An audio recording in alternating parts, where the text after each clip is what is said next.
درې ډیر زیات مهم خبرونه. د اشرف غني په اړه تازه کومه کس او خبر راغلی دی. بلخوا د دفاع وزارت څه وایي، حامد کرزي څه کړي دي، دا درې مهم خبرونه په دې ویډیو کې وګورئ او د چینل سبسکرایب تڼۍ کېکاږئ. لومړی لنډ خبر دا چې د تیر جمهوریت له راپرزیدو وروسته دا د مخکیني ولسمشر اشرف غني لومړی کس دی چې د خپل ورور حشمت غني سره یې ابوظهبي کې اخیستی دی.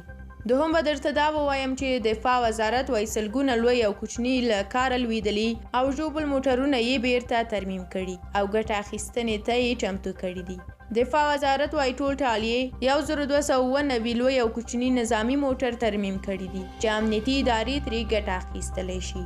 او په آخر او دریم خبر کې هم درته دا وایم چې پخواني ولسمشر حامد کرزي چینایي وګړو ته د نوي چینایي پسرلي مبارکي ویلې ده. نوموړي په یو ټویټ پیغام کې ویلي دي تمه لري چې دا کال د چینایي وګړو لپاره د خوشحالۍ او سوکالۍ کال وي. پخواني ولسمشر همداراز په بیجینګ کې په ژمنۍ اولمپیکي سیالیو کې چین ته د بریا هیله کړې ده. په چیني فرهنګ کې دا ورځې د نوي کال د ورځو په مناسبت لمانځل کیږي او دغه هیواد وګړي په ځانګړو مراسمو لمانځي.